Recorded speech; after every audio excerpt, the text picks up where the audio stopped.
Sports bike ba ni Kawasaki ang hanap nyo? Baka si Kawasaki Ninja 500 SE ang para sa inyo. So, in this video guys, pag-uusapan natin yung specs, features, at syempre yung updated price. So, without further ado, let's start this video.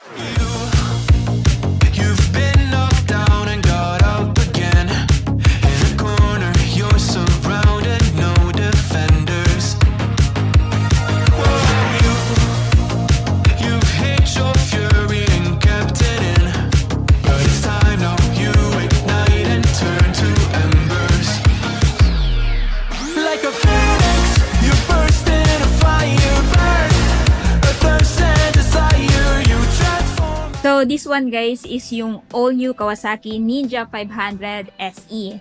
So, dito tayo guys sa advantage kung bakit mas better siyang bilhin guys kumpara dun sa ibang big bike. Though ito ay 500cc, this one guys is lightweight dahil ginamitan siya ng chassis na 250cc. This one guys is may color combination na matte black, blue, at metallic gray. Hindi siya kagaya ng ibang mga Kawasaki guys na doon sa kulay nila na lime green. This one guys is kakaiba dahil nga wala kayong makikita ditong lime green na kulay, no? So, dito guys, as you can see, ginamitan pa rin siya na wind visor. So, for better aerodynamics yan. Tapos, meron din siyang parang plate dito, no? Holder. At pagdating naman sa kanyang mirror, this one guys is pwedeng ma-fold. So kung if ever ipa-park nyo to sa inyo tapos medyo masikip, walang ka problema guys dahil hindi ito masasagi. It's because pwede siyang i-fold. At ang nagustuhan ko din dito guys, pagdating sa kanyang LED light, aggressive na, sharp na din yung design. Yung body structure niya is for better aerodynamics din. Then, pagdating sa suspension niya, sa mga nagtatanong inverted ba, hindi pa po siya naka-inverted. Typical pa rin po yung kanya suspension.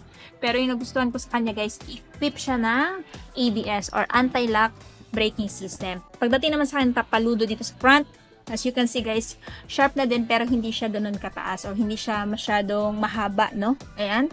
Single disc pa rin naman siya with dual piston brake caliper na Nissin yung brand. And dito sa gulong naman, ang gulong niya guys is Dunlop pa rin yung brand. Tas may tire size na 110 by 70 by 17 tubeless. Ayan. Tapos pagdating sa radiator guys, meron na din radiator cover. At sa mga nagtatanong sa turn signal is naka-LED ba? Yes po, naka-LED na din siya. So yun yung kinaganda dito. At meron na din siyang built-in na slider unlike dun sa Ninja 400 na wala pa. So yung purpose niyan, if ever matumba, hindi basta-basta i-impact yung damage sa kanyang fairings, kundi dito muna. Merong parang harang siya, no?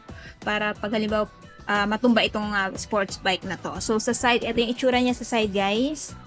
And, tapos, at ang isa pa din sa pinagmamalaki nitong si Kawasaki Ninja 500 SE, meron siyang relaxed position pagdating sa pagupo dito ng rider. So, hindi siya yung kagaya ng ibang sports bike na talagang ngawet ka. Guys, meron siyang decals dito na black, dark, or navy blue combination hanggang dito. Ayan.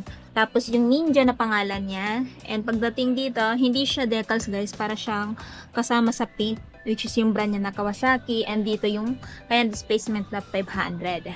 Pagdating sa seat guys, split seat type pa rin yung gamit. Huh? Hindi ka naman makakaasa na generous yung seat cushion dahil nga sports bike to. So, manipis yung kanyang kutsyon. And pagdating naman dito sa kanyang dashboard, fully digital pa rin. Wala pa rin pinagbago. Yun nga lang, hindi natin makita yung kanyang dashboard. It's because ina-activate lang nila to pag may bibili, no? So, ayun guys, naka-keyless system na din siya. And sa mga switches naman, meron siyang kill switch off activated, electric start, and dito sa kabila may hazard light button na siya, high beam, low beam, turn signal, tsaka yung horn. Then, sa mga nagtatanong, adjustable ba yung lever? Hindi po. Typical lever lang po yung gamit dito kay Ninja 500. Then, ito yung kanyang fuel tank, guys. As you can see, meron na siyang parang rubber pad dito. Nang sa ganun, pag halimbawa uupo kayo dito, hindi madaling magasgasan ng pantalon nyo or ng pants nyo yung tank niya. And, meron din parang siyang parang decals dito, guys. Pero, as you can see, hindi siya yung nadaling tanggalin. Parang naka-coat din siya or nakasama din siya sa paint dito sa kanyang tangke. So, pagdating sa fuel tank capacity niya, guys, meron siyang 14 liters. So, marami-rami na kayong fuel na may lalagay dito sa long ride, hindi na mabibitin pa, no? So, dito tayo. Meron na din siyang charging port, guys, na Type-C. Ayan. So, bili na lang kayo ng phone holder para habang nagra-ride kayo, nagcha-charge yung phone ninyo. Maraming available naman. At dyan sa Shopee or sa TikTok. Anyway guys, maglalagay ko ng link sa description box para ma-idea kayo ng magandang charging port para dito. Tapos, ito yung itsura niya sa kabilang side guys. Ayan. Same lang din ang decals. And pansin ko lang dito, naka-matte siya. Iba yung texture ng niya, fairings niya dito kumpara dito. No? Ayan. Matte pa rin pero parang may angulo kasi dito. Ayan. Tapos, ito yung kanyang cambia. No? So, ito yung cambia guys, manual, side stand, typical side stand, foot peg ng angkas. Diba? Premium na premium yung feels, tar hugger or mudguard. Syempre, pag idadaan nyo ito sa putek, may sasalo dito para hindi dumirekta dito sa kanyang suspension yung putek. Ayan. Tapos, nandito yung kanyang chain cover. Plastic pa rin naman, ganun pa rin naman. At sa mga nagtatanong, ang tire niya sa likod guys is Dunlop yung brand at may tire size na 150 by 60 by 17 inches. No? Tapos, meron din palang sticker dito sa kanyang mags. No? Tapos dito, single disc pa rin, ABS pa rin guys. Ganun pa rin naman. At ang napansin ko lang din guys, no, pagdating nga pala sa suspension niya, monoshock pa rin yung gamit. Ayan.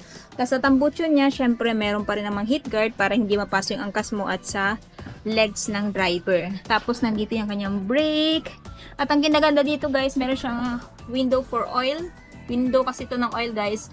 Mag-check mo dyan kung maitim na ba yung oil, kailangan ng palitan or okay pa. So yun yung kinaganda ng merong oil window. Ayan. Tapos check natin dito sa tail. Pagdating sa tail, ganun pa rin naman. Naka-LED, turn signal naka-LED. May plate light pa rin naman. Tapos naka-reflector for added visibility during your night ride. So again guys, this one guys is pwede din sa lady rider. Kasi nga lightweight na tong sports bike na to. And ngayon, pag-usapan naman natin yung kanyang mga specs at saka features. So, this Kawasaki Ninja 500 still powered by 451cc to be exact, Force Pro parallel twin liquid cooled fuel injected engine. And ito ay merong lakas na 51.3 horsepower at 10,000 RPM and max torque of 42.6 Nm at 7,500 RPM. Sa transmission niya guys is 6-speed and return. Tapos may bigat na 170 kilograms. At ito guys ay equipped ng anti-lock braking system pagdating sa feature, assist and slipper clutch, so smooth na lang yung downshifting ninyo, eco mode, tapos meron siyang smartphone connectivity, pwede mo i-connect ito sa cellphone ninyo. So ngayon guys, if ever interested kayo dito sa sports bike ni Kawasaki, pag-usapan natin yung kanyang presyo. So kung interested kayo dito sa sports bike ni Kawasaki guys, this one ay merong updated price na. Ayan, spot cash is 379,600. Installment is 163,200 yung down payment at monthly sa 3 years na 11,863. Tapos meron pa silang 1 year, 2 year at 3 years na mapagpipilian dito guys. So ayun na guys, natapos na nga natin ikutan tong sports bike na to. Ano yung masasabi nyo kay Kawasaki Ninja 500 SE? Sulit ba siya sa presyo niya? At ano yung katangian niya kung bakit ito yung consider yung bilhin ngayong taon? Paki-comment naman sa baba. At syempre kung bago pa lang kayo sa channel ko at hindi pa napag-subscribe, huwag kalimutan mag-subscribe para ma-notify kayo once may bago tayong upload. So yun guys, hanggang dito na muna tayo. Ride safe and peace out!